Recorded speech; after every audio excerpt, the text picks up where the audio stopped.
प्रिय विद्यार्थियों, आज हम देखने जा रहे हैं बीटा क्षय की न्यूट्रिनो परिकल्पना।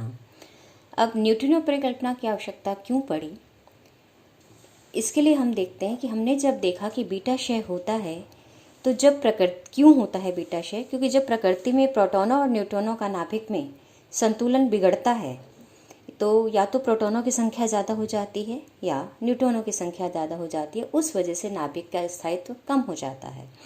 तो जब न्यूट्रॉनों की संख्या प्रोटॉनों की संख्या से ज़्यादा होती है तो न्यूट्रॉन प्रोटॉन में बदलता है, और अगर प्रोटॉनों की संख्या ज़्यादा हो जाती है नाभिक में तो प्रोटॉन न्यूट्रॉन में बदलता है, और उस स्थिति में बीटा क्षय होता है। और बीटा क्षय हम देख चुके हैं 3 प्रकार का है।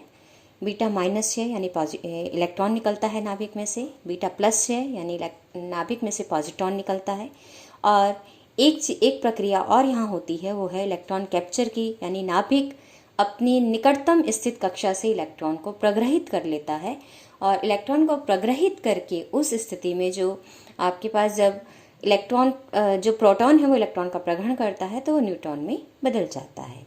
अब यहाँ पर हम देख रहे हैं कि इसकी आवश्यकता हमें क्यों पड़ी है। तो जब हमने बीटा क्षय का अध्ययन किया तो हमने ये पाया कि उसमें बहुत से प्रकृति के नियमों का उल्लंघन होता है। तो सबसे पहला है ऊर्जा संरक्षण नियम का उल्लंघन, यानी कि ऊर्जा संरक्षण नियम का बीटा क्षय में पालन नहीं हो रहा है। जो अब तक हमने देखा है कि जो बीटा क्षय में ऊर्जा निकलती है वो ऊर्जा इसके जो पेरेंट न्यूक्लियाई है और जो डॉटर न्यूक्लियाई है उसके मास डिफरेंस के अंतर के बराबर होती है, और ये मास डिफरेंस का अंतर जो है यानी MaZ का मान MaZ+1 से अधिक होना चाहिए तो बीटा क्षय होता है, या फिर हम इसको बीटा माइनस क्षय में कहते हैं कि +2 Me से अधिक होना चाहिए।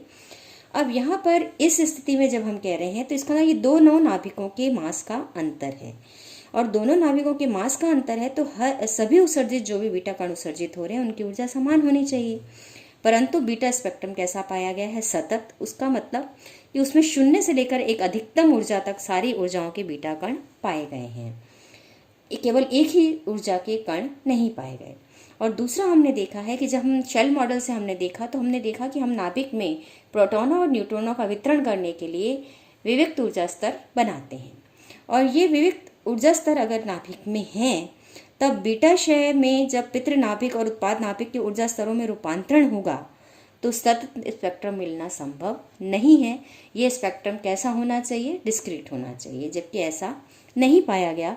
तो इस आधार पर लगता है कि आपके पास की जो बीटा क्षय है उसमें ऊर्जा संरक्षण नियम का उल्लंघन हो रहा है।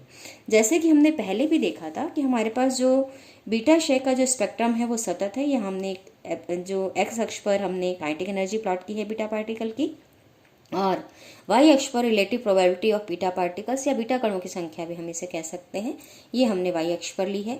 तो हम ये ग्राफ पाते हैं कि एक मैक्सिमम ऊर्जा को प्राप्त करके ये घटता है, और एक ऊर्जा पर यहाँ पर आपके पास प्रोबेबिलिटी ऑफ जो बीटा पार्टिकल्स है वो लगभग 0 है, यानी कि यहाँ पर ये अधिकतम जो काइनेटिक एनर्जी है वो बीटा पार्टिकल्स की इतनी हो सकती है, जो कि कैलकुलेशंस के आधार पर हम एक्सपेक्ट करते हैं।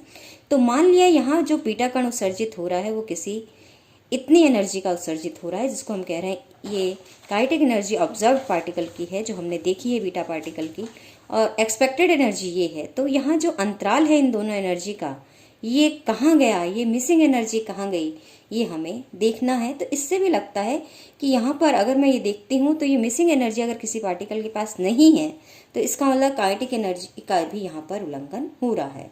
तो इस तरह से ये 3 जो तथ्य हैं ये मुझे बताते हैं कि आपके पास बीटा क्षय में ऊर्जा संरक्षण का नियम का उल्लंघन हो रहा है, ऐसा प्रतीत होता है हमें। अब दूसरी चीज़ हम देखते हैं, रेखीय संवेग संरक्षण का भी उल्लंघन हमें प्रतीत होता है। क्यों होता है? कि आपके पास अगर हम ये मान लें कि जो आपका पास पेरेंट न्यूक्लियाई है वो स्थिर अवस्था में है, तो यानी उसकी वेलोसिटी 0 है, तो इसका मतलब जो डॉटर न्यूक्लियाई और बीटा पार्टिकल निकलना चाहिए वो ठीक विपरीत दिशा में आपस में निकलने चाहिए, उनकी गति जो है वो ठीक विपरीत दिशा में होनी चाहिए, लेकिन प्रयोगों में ऐसा नहीं पाया गया है। तो इसका मतलब ये है कि बीटा क्षय में रेखीय संवेग संरक्षण का भी उल्लंघन हो रहा है। अब यहाँ पर हम देखें तीसरी चीज़ जो हमें मिली है वो है कोणीय संवेग संरक्षण का भी उल्लंघन बीटा पार्टिकल में ऐसा उत्सर्जन में ऐसा लगता है कि उसका उल्लंघन हो रहा है। क्योंकि हम जानते हैं कि आपके पास अगर न्यूक्लियनों की संख्या नाभिक में सम है तो उसका कुल चक्रण संवेग या तो 0 होगा या पूर्णांक होगा। और कक्षीय संवेग चूंकि h क्रॉस का पूर्णांक है तो आपके पास नाभिक का जो कुल संवेग है वो सम ए नाभिक के लिए या तो 0 होना चाहिए या पूर्णांक होना चाहिए। और जब न्यूक्लियनों की संख्या विषम है तो चक्रण का जो संवेग का मान है वो अर्धपूर्णांक होगा, और कक्षीय संवेग तो पूर्णांक ही होता है, इसलिए आपके पास जो कुल संवेग है ए विषम होने पर वो अर्धपूर्णांक विषम संख्या मुझे मिलनी चाहिए।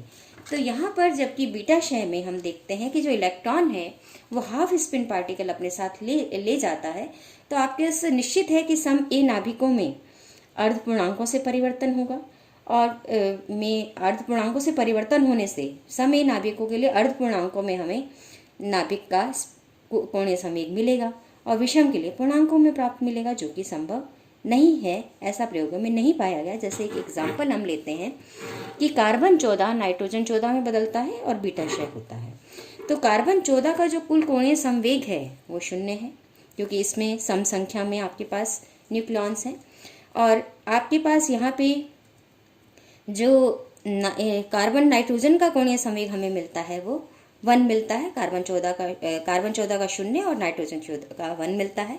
और इलेक्ट्रॉन की स्पिन में जानती हूँ हाफ होती है, तो यहाँ पर ये 1 और ये हाफ मिलकर जो मुझे देंगे ये हाफ इंटीग्रल स्पिन का मान मुझे देंगे, जबकि ये बाईं ओर जो मेरे पास समीकरण में कार्बन है उसका कोणीय संवेग का मान 0 है। तो यहाँ अगर मैं देखूँ तो कोणीय संवेग सेटिस्फाई नहीं हो रहा है, यहाँ पूर्णांक मिल रहा है मुझे, जबकि यहाँ अर्धपूर्णांक मिल रहा है। और अगर हम देखें तो अर्धपूर्णांक अगर ये कण है तो ये फर्मियन हो गया है, तो फर्मी डिराक स्टैटिस्टिक्स का राइट हैंड साइड में पालन होगा।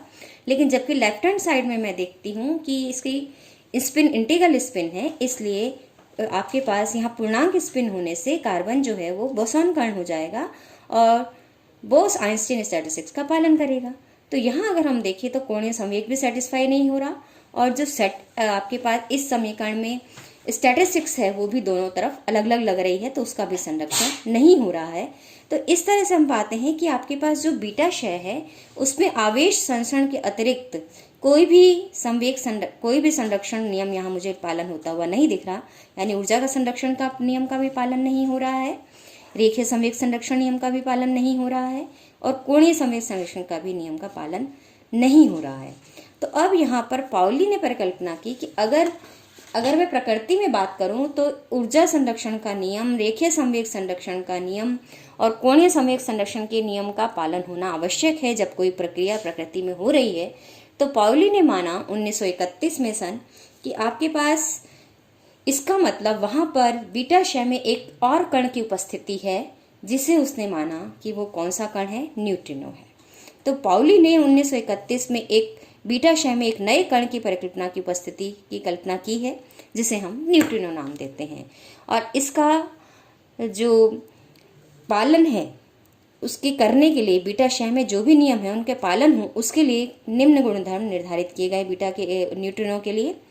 न्यूट्रिनो चूंकि हमने देखा है जब बीटा क्षय में उत्सर्जित हो रहा है और ये संरक्षण नियमों के पालन करने के लिए हम कह रहे हैं कि ये कण होना चाहिए, तो चूंकि आवेश संरक्षण तो पूर्व में ही बीटा क्षय में हो रहा है, इसलिए न्यूट्रिनो कैसा होना चाहिए, आवेश रहित होना चाहिए, यानी न्यूट्रिनो का आवेश 0 होना चाहिए।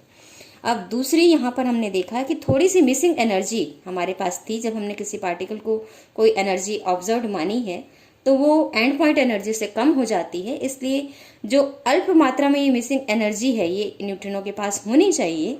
इसलिए जो न्यूट्रिनो है उसका विराम द्रव्यमान अत्यल्प मात्रा में उसके पास होना चाहिए, यानी एक तरह से लगभग नगण्य मास का न्यूट्रिनो पार्टिकल हम मान सकते हैं, जिसके द्वारा ऊर्जा संरक्षण को स्पष्ट किया जा सकता है। अब हमें ये देखना है कि हम इसके द्वारा रेखीय संवेग संरक्षण का कैसे पालन होगा और कोणीय संवेग संरक्षण का कैसे पालन होगा। तो हमने ये देखा है कि आपके पास कि जो न्यूट्रिनो की स्पिन है वो हाफ होनी चाहिए। क्यों होनी चाहिए? क्योंकि आपके पास बीटा क्षय में अगर आपके पास न्यूट्रिनो भी निकल रहा है इलेक्ट्रॉन के साथ, यानी आपके पास जो क्रिया हो रही है उसमें इलेक्ट्रॉन के साथ साथ क्या निकल रहा है, न्यूट्रिनो निकल रहा है, और इलेक्ट्रॉन हाफ स्पिन पार्टिकल है और न्यूट्रिनो भी हाफ स्पिन पार्टिकल है, तो इन दोनों की पार्टिकल कुल मिला के क्या हो जाएगी, इंटीग्रल स्पिन हो जाएगी।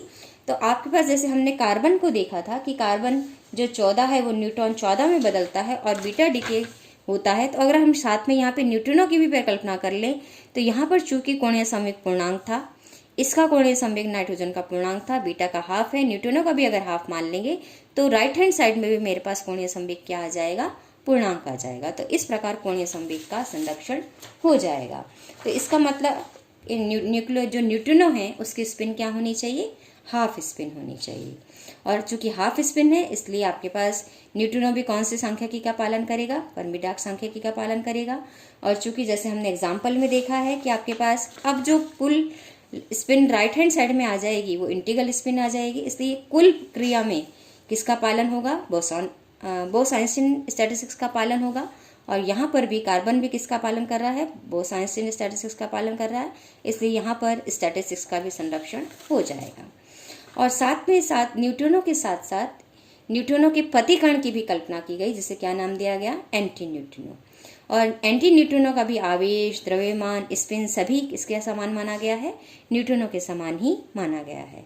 और ये माना गया कि वे सभी प्रक्रियाएं जो न्यूट्रिनो के उत्सर्जन से पॉसिबल हैं वो विपरीत दिशा में एंटी न्यूट्रिनो के अवशोषण से भी हमें प्राप्त हो सकती हैं। अब न्यूट्रिनो में जो संवेग और कोणीय संवेग है वो ठीक परस्पर विपरीत दिशा में, जैसे कि यहाँ दिखाया गया है, संवेग और ये कोणीय संवेग और जो स्पिन है ठीक विपरीत दिशा में है, जबकि एंटी न्यूट्रिनो में स्पिन और जो कोणीय संवेग है वो ठीक एक ही दिशा में होते हैं, जिससे आपके पास, क्योंकि ये एक ही दिशा में गमन स्पिन के पार्टिकल है, तो स्पिन भी यहाँ पे हमें एंटी न्यूट्रिनो और न्यूट्रिनो को समझने में आसानी रहती है।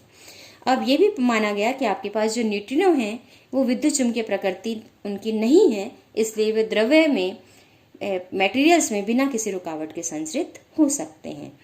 अब यहाँ पर यह भी माना गया हमारे लिए कि आपके पास जो भी बीटा क्षय है उसमें यानी न्यूट्रिनो और एंटी न्यूट्रिनो की द्रव्य से अन्योन्य क्रिया होती है, उसके लिए केवल एक ही प्रक्रिया पाई गई है, वो है इन्वर्स बीटा डीके।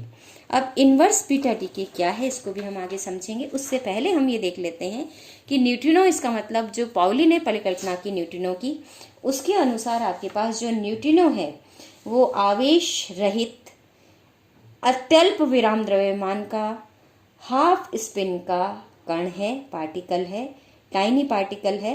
और बीटा क्षय में इसका भी साथ में न्यूट्रिनो का भी उत्सर्जन होता है। तो अगर न्यूट्रिनो का उत्सर्जन हो रहा है तो हम बीटा क्षय को कैसे समझेंगे, इसके लिए समीकरण इस प्रकार से दिए गए कि जो न्यूट्रॉन है जब प्रोटॉन में बदलता है, इलेक्ट्रॉन निकलता है तो साथ में एंटी न्यूट्रिनो भी निकलता है। और जब प्रोटॉन न्यूट्रॉन में बदलता है, पॉजिट्रॉन का उत्सर्जन होता है तो साथ में एक अन्य पार्टिकल निकलता है जिसे हम कहते हैं न्यूट्रिनो। और इलेक्ट्रॉन कैप्चर में ये माना गया कि जब प्रोटॉन इलेक्ट्रॉन का कैप्चर करके न्यूट्रॉन में बदलता है तो साथ में न्यूट्रिनो भी निकलता है। तो इस प्रकार से बीटा क्षय में संरक्षण नियमों को समझाने के लिए पाउली ने न्यूट्रिनो की परिकल्पना की और उसके विभिन्न गुणधर्म भी निर्धारित किए, जिसका समर्थन बाद में फर्मी द्वारा भी किया गया। लेकिन इसका जो एक्सपेरिमेंटल प्रूफ है हमें वो लगभग 30 वर्षों बाद हमें उपलब्ध हो पाया।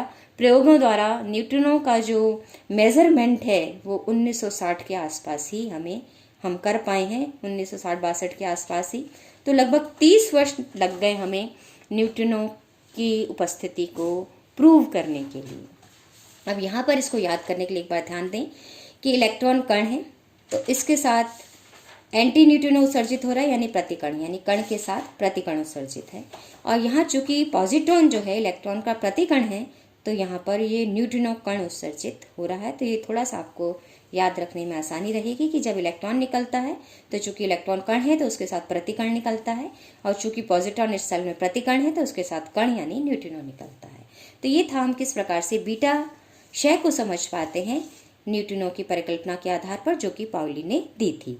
अब हमने ये भी देखा है कि व्युत्क्रम बीटा क्षय एक ऐसी प्रक्रिया है जिसमें न्यू और न्यू डैश यानी कि आपके पास न्यूट्रिनो और एंटी न्यूट्रिनो पदार्थ से अन्योन्य क्रिया करते हैं। अब ये क्या है प्रतिलोम बीटा क्षय, इसे हम समझना चाहेंगे। तो हमने देखा है कि जब बीटा माइनस डीके होता है तो न्यूट्रॉन प्रोटॉन में बदलता है और इस प्रक्रिया में एक एंटी न्यूट्रिनो उत्सर्जित होता है। तो इसके व्युत्क्रम की अगर मैं बात करूं तो इसका मतलब न्यूट्रॉन क्या करेगा, एक न्यूट्रिनो को अब्जॉर्ब करेगा और प्रोटॉन और प्रोटॉन और इलेक्ट्रॉन का उत्सर्जन करेगा, यानी न्यूट्रॉन प्रोटॉन में बदलेगा इलेक्ट्रॉन का उत्सर्जन करके। कब? जब ये एक न्यूट्रॉनों का अवशोषण कर लेगा। तो यहाँ पर ये जो प्रक्रिया है, यहाँ ये हमने जो प्रक्रिया लिखी थी बीटा माइनस उत्सर्जन की, उसके विपरीत है, इसलिए ये कहलाती है प्रतिलोम बीटा क्षय। यहाँ एंटी न्यूट्रॉनों का उत्सर्जन हो रहा था, यहाँ पर न्यूट्रॉनों का अवशोषण किया जा रहा है। अब दूसरी प्रक्रिया हमने देखी जिसमें प्रोटॉन न्यूट्रॉन में बदलता है। उसमें प्रोटॉन में न्यूट्रॉन बदलने के साथ साथ एक पॉजिट्रॉन निकलता है और न्यूट्रिनो निकलता है। अब यहाँ पर इसकी इन्वर्स क्रिया में क्या होता है कि जो प्रोटॉन है वो एंटी न्यूट्रिनो का अवशोषण कर लेता है और न्यूट्रॉन में बदल जाता है, और साथ में क्या निकलता है? पॉजिट्रॉन। तो ये जो सामान्य प्रक्रियाएं हमने न्यूट्रिनो उत्सर्जन द्वारा पायले ने समझाई थी, उसकी विपरीत जो प्रक्रिया है, यानी यहाँ उत्सर्जन की प्रक्रिया हो रही थी, तो यहाँ पर दोनों प्रक्रियाओं में एंटी पार्टिकल का अवशोषण किया जा रहा है, और इसे हम कहते हैं इन्वर्स बीटा डीके। तो ये था हम किस प्रकार से बीटा क्षय को समझते हैं पाउली की न्यूट्रिनो परिकल्पना के आधार पर। धन्यवाद।